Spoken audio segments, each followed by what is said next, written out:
Macam mana tu doktor? Suka makan tengah malam. Itu seperti saya mempunyai tabiat sebegitu. Adakah ia membahayakan?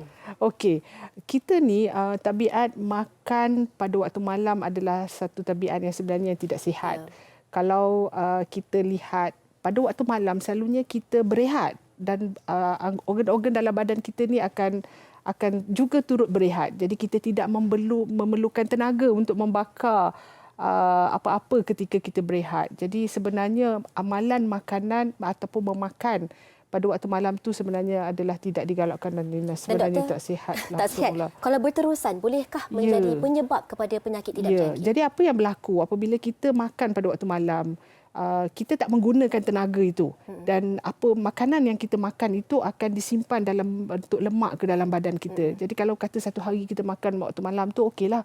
Kalau kita dah makan setiap malam pun kita makan ya, dan kita bayangkan bagaimana lemak itu boleh duduk dalam badan kita dan bukan saja lemak itu duduk dalam bawah-bawah kulit kita dan sebagainya, dia juga duduk di lapisan organ-organ seperti jantung, lapisan organ-organ yang lain. Jadi ini menyebabkan kesukaran pengaliran darah ke dalam organ kita dan boleh menyebabkan isu seperti darah tinggi, kencing manis dan sebagainya. Ini berkenaan dengan gaya hidup jugalah kan. Apakah faktor-faktor lain doktor yang boleh menjadi penyumbang kepada penyakit tidak berjangkit? Okey. Penyakit tidak berjangkit ni dia ada banyak faktor dia lah ya. Salah satu daripadanya adalah faktor usia yang sebagaimana saya sebut tadi. Lagi banyak usia kita lagi panjang lagi maju sebuah negara itu, kita mempunyai life expectancy ataupun jangka hayat hidup yang lebih panjang, dan lebih panjang umur kita juga akan mengalami apa dia panggil degenerative disease ataupun penyakit-penyakit tidak berjangkit yang macam mungkin insulin dah mula lemah, salur darah di badan kita dah mungkin mengecut dan susah untuk mengepam darah hingga kita mendapat darah tinggi dan sebagainya. Itu salah satu faktornya. Selain daripada itu, ada juga faktor genetik lah kalau kita lihat seperti diabetes.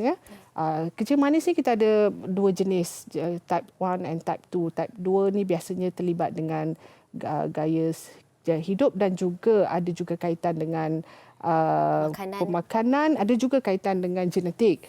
Tetapi kebanyakannya akan lebih kepada berkaitan dengan faktor-faktor seperti kegemukan, lebihan berat badan, cara hidup kita, cara pemakanan macam tadi kan. Kalau satu hari satu malam makan malam je tak apa. Kalau dah setiap malam kita makan dah jadi satu kebiasaan atau tabiat, itu juga mendatangkan satu faktor utama yang boleh menyebabkan penyakit tidak berjangkit ni. Diet yang diamalkan juga perlu seimbang. Betul. Tapi selain daripada diet, amalan cara hidup sihat, stres. Ini antara satu-satu lagi faktor yang boleh menyebabkan tekanan darah ataupun kita mengamalkan perkara-perkara yang tidak sihat lah. Kadang-kadang kita stres, banyak kerja, tidak tidur. Seperti tadi, selebriti kita tadi kan balik lewat malam dan tak boleh tidur, perut lapar dan kita makan. Keadaan seperti itu tidak membantu.